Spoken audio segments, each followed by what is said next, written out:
कहते हैं जी ये मोहम्मद पनाह टूटाना जिंदा मौजूद है। टूटानी सॉरी, वो कहते हैं जी वहाँ पे सखर में कि बकर में मुनाजरा हुआ था, अहले हदीस था या देवबंदी था। देवबंदी रिजवान वो जनाब आग में जल सानू पता है। मैं मोहम्मद पनाह टूटानी के साथ इस तरह बैठ के 3 घंटे गुफ्तगू की हुई है। कितने साल हो गए ना, गायब हो गए ना टूटानी साहब। टूटानी साहब को हसीनुद्दीन शाह साहब ने बुलाया था पिंडी में। उस वक्त मैं इंजीनियरिंग यूनिवर्सिटी में 2nd या 3rd ईयर में पढ़ता था। हम पूरी बस इंजीनियरिंग यूनिवर्सिटी से लेके आए थे उनकी जियारत करने के लिए। उसके बाद वो सैलमगीर आए, मैं 2-3 घंटे उनके पास बैठा रहा। ये वो खुद रावी हैं इस बात के। दूसरा वर्जन भी ले, वो जो रिजवान डॉक्टर रिजवान था, एक साढ़े डॉक्टर रिजवान साहब बैठे हैं ना, वो डॉक्टर रिजवान, वो कहता है जी ये टोटानी बंदिया ने बदमाशा ने फड़ के मनु आगे सुटिया। वो कहता है मुझे पकड़ के इन्होंने आग में जलाया। बिस्मिल्लाहिर्रहमानिर्रहीम। अस्सलाम वालेकुम दोस्तों, मकरो फरेब के बेताज बादशाह मोहम्मद अली मिर्जा को आपने देखा। 1 मिनट में उसने 3 झूठ बोले हैं कि मोहम्मद पनाह टूटानी के साथ जिस आदमी का मुबाहला हुआ उसका नाम था डॉक्टर रिजवान, और मोहम्मद पनाह टूटानी के बदमाशों ने उसे पकड़ के आग में डाला था। आप यूट्यूब पे लिखे हैं मोहम्मद पनाह टूटानी तो आपको सारा वाकया मालूम हो जाएगा। वो खुद बताते हैं और पूरा पाकिस्तान जानता है। अखबारात ने लिखा है कि मोहम्मद पनाह टूटानी के साथ जिस आदमी का मुबाहला हुआ उसका नाम था हारून, और इसने झूठ बोल के क्या कहा जी रिजवान। दूसरी बात यह कि वो डॉक्टर नहीं था बल्कि ड्राइवर था एक ट्रैक्टर का। 2 झूठ। तीसरा झूठ इसका यह है कि मोहम्मद पनाह टूटानी के बदमाशों ने उसे पकड़ के आग में डाला था। ये भी इसका झूठ है। दोनों पार्टियां शामिल थी, मशवरा हुआ और मुबाहला हुआ। मोहम्मद पनाह टूटानी और हारून दोनों आग में कूदे। मोहम्मद पनाह टूटानी सही सलामत निकला, पूरे अखबारात ने लिखा और पूरे पाकिस्तान ने उसको बुलाया। ये इसका झूठ है जो अवाम में फैला रहा है। मैंने आपको सिर्फ थोड़ा सा दिखाना था कि कितना बड़ा झूठा और मक्कार है।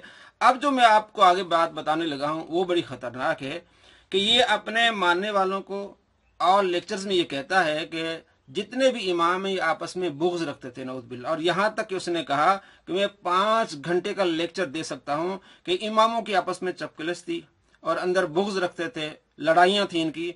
तो उसने एक मिसाल पेश की कि देखे इमाम अहमद बिन हंबल रहमतुल्लाह अलैह के अंदर इतना बुग़्ज़ था इमाम अबू हनीफा के बारे में कि इमाम अहमद बिन हंबल इमाम अबू हनीफा का नाम नहीं लेते थे, कहते थे अबू फुलाना।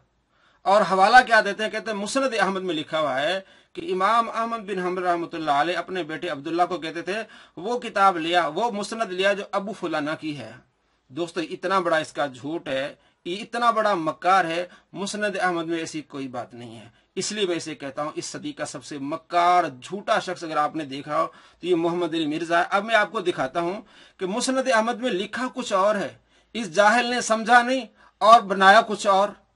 मुस्नद अहमद में ये लिखा है कि इमाम अहमद बिन हंबल रहमतुल्लाह अलैह अपने बेटे को कहते हैं बेटा ये जो हदीस ये फला मुस्नद में डाल दे, ये हदीस फला मुस्नद में डाल दे। मुस्नद उस हदीस की किताब को कहते हैं जिसमें तरतीब सहाबा से हदीसें शामिल हों।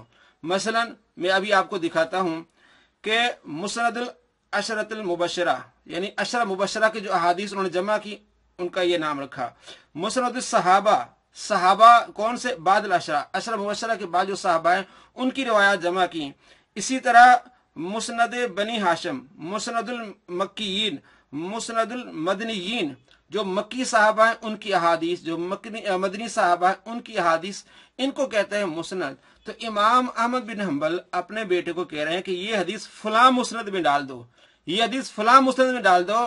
तो इससे जाहिल ने अरबी तो उसने पढ़ी नहीं, उसको समझा नहीं, और रिजल्ट क्या निकाला कि इमाम अहमद बिन अपने बेटे को कहते हैं मुस्नद फला लिया, यानी अबू हनीफा का नाम लेते हैं। हालांकि अबू वहां लफ्जी नहीं है कि अबू फलाना, अबू हनीफा का नाम नहीं लेते बल्कि कहते अबू फलाना। अब वो आप देखिए मकतबा शामिला है, इसमें सबसे पहले ये मुस्नद अहमद है, उसमें इमाम अहमद बिन हंबल रहमतुल्लाह अलैह का पहले तारुफ है, उसके बाद उनकी किताब का तारुफ है अल कलाम वाला मुस्नद अहमद, मुस्नद अहमद पर कलाम। कहते हैं कि इमाम अहमद बिन हंबल ने इस किताब अल मुस्नद को कब तसनीफ किया, उस वक्त तसनीफ किया इसको जब इमाम अब्दुल रज़ाक से पढ़ के 200 हिजरी में वापस आए, और उस वक्त इमाम अहमद बिन हंबल रहमतुल्लाह अलैह की उम्र थी 36 साल। क्योंकि इमाम अहमद बिन हंबल रहमतुल्लाह अलैह पैदा होते हैं 164 हिजरी में, तो 200 हिजरी का हिसाब लगाएं तो 36 साल बनते हैं। कहते 36 साल की उम्र में आप इमाम अब्दुल रज़ाक से पढ़ के वापस आए तो आपने 7 लाख अहादीस में से तकरीबन 30,000 का मजमुआ मुस्नद अहमद के नाम से बनाया। और आगे लिखते हैं वकान कद कतबहु फी औराकिन मुफरदतिन। इमाम अहमद बिन हंबल मुस्नद को जब लिखते थे तो मुख्तलिफ औराक में लिखते थे, अज्जा मुख्तलिफ होते थे। तो एक दिन अपने बेटे को बुलाया और वकान यामुरहु, आपने अपने बेटे को हुक्म दिया अन द हादा फी मुस्नद फुलान, कि इस हदीस को फला मुस्नद में डाल दो, वहादा फी मुस्नद फुलान, और इस हदीस को फला मुस्नद में डाल दो। जैसे मैंने आपको मिसाल दी, जैसे कि मुस्नदुल मदनीयीन, मुस्नदुल मक्कीयीन, मुस्नदुल शामीयीन, मुस्नदुल अंसारी, ये इमाम अहमद बिन हंबल ने ये बनाई कि अंसार की मुस्नद है, ये शामियों की मुस्नद है, ये मदनी और सहाबा की मुस्नद है। मुस्नद यानी वो हदीस की किताब जिसमें तरतीब सहाबा से वो अहादीस जमा की जाए। तो आप फरमाते फला मुस्नद में इस हदीस को रख लो, फला मुस्नद में इस हदीस को रख ले। और जाहिल ने क्या कहा कि इमाम अहमद बिन हंबल ने इमाम अबू हनीफा का नाम नहीं लिया बुग़्ज़ में, बल्कि कहा मुस्नद फला ले आओ। यानी यहाँ वो समझ रहा है कि इमाम अबू हनीफा का नाम ले, हालांकि वह बात ही कुछ और है। क्या कहता है कि इमाम अहमद बिन हंबल रहमतुल्लाह अलैह कहते थे अबू फुलाना, इमाम अबू हनीफा का नाम नहीं लेते थे। वो इबारत आपके सामने कहीं आपको नहीं मिलेगा कि इमाम अहमद बिन हंबल ने कहा अबू फुलाना। पूरी मुस्नद अहमद आप पढ़ लें, आपके पास मकतबा शामिला है, आप रिसर्च करें, इतना बड़ा मक्कार है, आपको कहीं ये नहीं मिलेगा कि इमाम अहमद बिन हंबल ने कहा मुस्नद अबू फुलाना कहा या कहा अबू फुलाना। ये है झूठा और मक्कर। बल्कि ये इमाम जो आपस में प्यार मोहब्बत से रहते थे या एक दूसरे का अदब एहतराम करते थे, उसकी मिसाल मैं आपको देता हूँ। इमाम शाफी रहमतुल्लाह अलैह इमाम अबू हनीफा रहमतुल्लाह अलैह के बारे में क्या लिखते हैं। हाफिज अबू बकर अहमद बिन अली खतीब बगदादी लिखते हैं तारीख बगदाद जिल्द नंबर 13 सफ़ा नंबर 346 में कि इमाम शाफी कहते हैं तमाम लोग फिक़ह में इमाम अबू हनीफा के परवरदा हैं। इमाम अबू हनीफा रहमतुल्लाह अलैह उन लोगों में से थे जिनको फिक़ह में मुवाफ़क़त हक़ अता की गई। मुवाफ़क़त हक़ यानी जब भी आप बात करते थे हक बात करते थे, और तमाम लोग आपके परवरदा हैं, आपके तरीके पर चल रहे हैं, आपने जो तहकीक की उसी को आगे लेके जा रहे हैं। ये कह रहे हैं इमाम शाफी रहमतुल्लाह अलैह। आगे देखिए इमाम मालिक क्या कहते हैं रहमतुल्लाह अलैह। हाफिज अबू बकर अहमद बिन अली खतीब बगदादी अल मुतवफ़ा 463 तारीख बगदाद जिल्द नंबर 13 सफ़ा नंबर 338 में लिखते हैं कि इमाम शाफी बयान करते हैं कि एक मर्तबा इमाम मालिक से किसी ने सवाल किया कि क्या आपने इमाम अबू हनीफा को देखा था? फरमाया हाँ, मैंने उन्हें ऐसा शख्स पाया अगर वो इस सुतून को सोने का साबित करना चाहते तो अपने इल्म के जोर से ऐसा कर सकते थे। इतना इल्म अल्लाह ने इमाम अबू हनीफा रहमतुल्लाह अलैह को दिया था। आगे देखिए इसराइल का कौल। इमाम अबू बकर अहमद बिन अली खतीब बगदादी जिल्द नंबर 13 सफ़ा नंबर 339 तारीख बगदाद में लिखते हैं इसराइल का कौल है। इसराइल कौन है? इमाम बुखारी और इमाम मुस्लिम के दादा उस्ताद। मैं अभी आपको दिखाता हूं आगे। इसराइल का कौल है कि नौमान अच्छे आदमी थे, अहकाम से मुतालिक किसी को उनसे ज्यादा अहादीस याद न थी। इसराइल कहता है कि अहकाम से मुतालिक किसी को उनसे ज्यादा अहादीस याद न थी, न उनसे ज्यादा कोई हदीस की फिक्र जानने वाला था। उन्होंने हम्मा से अहादीस याद की और खूब याद की। खुलफा और उमरा ने उनकी इज्जत की, और जो शख्स फिकी मसाइल में इनसे बहस करता उसकी जान मुसीबत में आ जाती थी। कौन कहते हैं? इसराइल। इसराइल कौन है? इमाम बुखारी के दादा उस्ताद, इमाम मुस्लिम के दादा उस्ताद। बुखारी शरीफ हदीस नंबर 170 हदसना मालिक इब्न इस्माइल काल हदसना इसराइल। इमाम बुखारी फरमाते हैं कि हमें हदीस बयान की मालिक बिन इस्माइल ने, और मालिक बिन इस्माइल कहते हैं हदसना, हमें हदीस बयान की इसराइल। ये मुहद्दिस हैं, इमाम अबू हनीफा रहमतुल्लाह अलैह के ज़माने के हैं। हदीस नंबर 811 बुखारी शरीफ हदसना आदम। इमाम बुखारी कहते हैं कि हमें हदीस बयान की आदम ने। हदसना इसराइल, और इमाम आदम कहते हैं कि हमें हदीस बयान की इसराइल ने। तो ये इमाम बुखारी के दादा उस्ताद हैं। हदीस नंबर 1422 बुखारी शरीफ हदसना मोहम्मद इब्न यूसुफ हदसना इसराइल। इमाम बुखारी फरमाते हैं कि हमें हदीस बयान की मोहम्मद बिन यूसुफ ने, और वो कहते हैं कि हमें हदीस बयान की इसराइल ने। ये मुहद्दिस हैं इमाम अबू हनीफा के ज़माने के। वो क्या कहते हैं? अहकाम से मुतालिक किसी को उनसे ज्यादा अहादीस याद न थी। और मिर्जा जहलमी अपने लेक्चर में क्या कहता है? शाह वलीउल्लाह रहमतुल्लाह अलैह कहते हैं कि फ़िक़्ह हनफी कुरान और सुन्नत के बहुत दूर है। इमाम बुखारी के उस्ताद क्या कह रहे हैं, इमाम मुस्लिम के उस्ताद क्या कह रहे हैं, इमाम इसराइल मुहद्दिस क्या कह रहे हैं? वो कह रहे हैं कि अहकाम से मुतालिक किसी को उनसे ज्यादा अहादीस याद न थी, उनसे ज्यादा इमाम अबू हनीफा से ज्यादा किसी को इतनी अहादीस याद नहीं थी। अहकाम के मुतालिक, नमाज, रोजा, हज, ज़कात, इनके मुतालिक जितना वो इमाम अबू हनीफा जानते थे, कहते किसी को याद नहीं थी। खुद मुहद्दिस इसराइल कहते किसी को इतनी हदीसें याद नहीं थी। और जाहिल जेहलमी लोगों को क्या पट्टी पढ़ा रहा है? शाह वलीउल्लाह कह रहे हैं जी, शाह वलीउल्लाह कह रहे हैं कि ये मुरसल रिवायात बयान करते, इनके पास अहादीस नहीं थी। नऊज़ बिल्लाह मिन ज़ालिक। अगली मिसाल मैं आपको देता हूं। इमाम जाफर अहमद बिन मोहम्मद तहावी रहमतुल्लाह अलैह 239 में पैदा होते हैं, 341 उनकी वफात है। इमाम जाफर इमाम तहावी रहमतुल्लाह अलैह बहुत बड़े मुहद्दिस भी हैं, बहुत बड़े फकीह भी हैं। शुरू में इनके मामू शाफी थे, तो ये खुद भी शाफी थे, लेकिन आस्ते आस्ते जब इनको शूर बढ़ता गया, इन्होंने देखा कि फ़िक़्ह हनफी कुरान और सुन्नत के बिल्कुल करीब है, तो उन्होंने शाफी मसलक छोड़ के तो हनफी हो गए। ये हैं इमाम अहमद बिन मोहम्मद जाफर तहावी रहमतुल्लाह अलैह, जो इमाम बुखारी के ज़माने के हैं, इमाम मुस्लिम के ज़माने के हैं, इमाम अबू दाऊद के ज़माने के हैं, इमाम नसाई के ज़माने के हैं, इमाम इब्न माजा के ज़माने के हैं। 239 हिजरी में पैदा होते हैं और 341 में इस दुनिया से तशरीफ ले जाते हैं। उन्होंने शाफी मसलक छोड़ के फ़िक़्ह हनफी को अपनाया और 28 किताबें लिखी।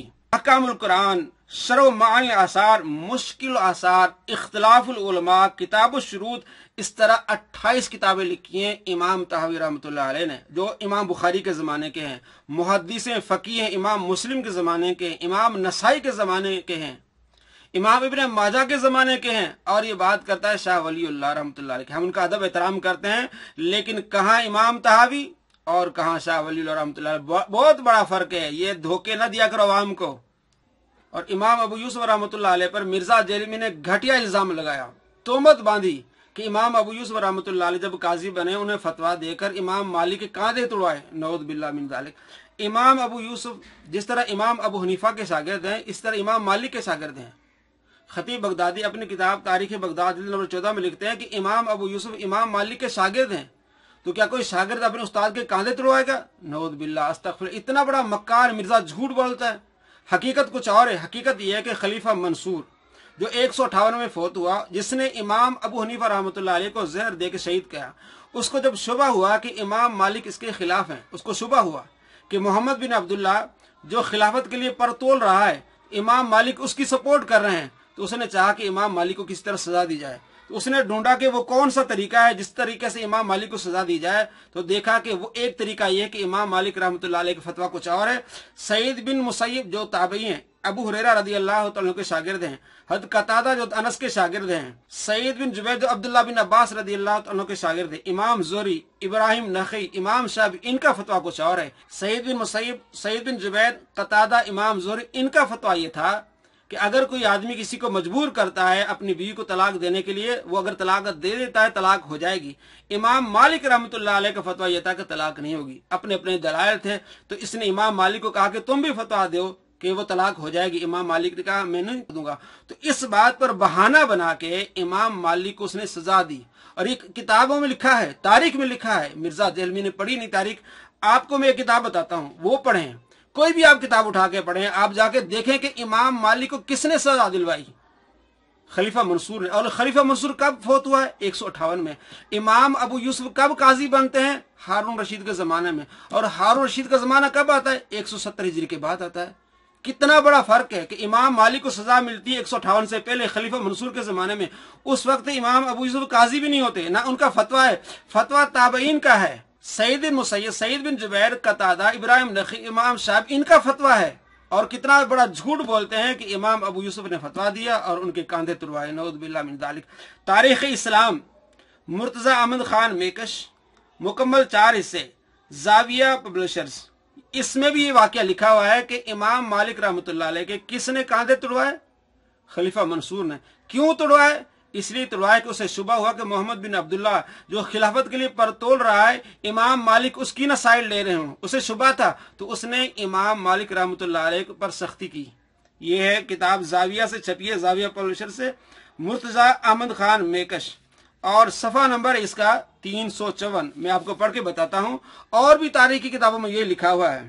امام مالک رحمۃ اللہ علیہ کی زندگی کا ایک اہم واقعہ یہ ہے کہ آپ نے جبری طلاق کے ناجائز ہونے کا فتویٰ صادر فرمایا، تو خلیفہ منصور نے آپ کو اونٹ پر سوار کر کے تشہیر کرائی اور اتنے تازیانے لگوائے کہ آپ کے دونوں بازو بیکار ہو گئے۔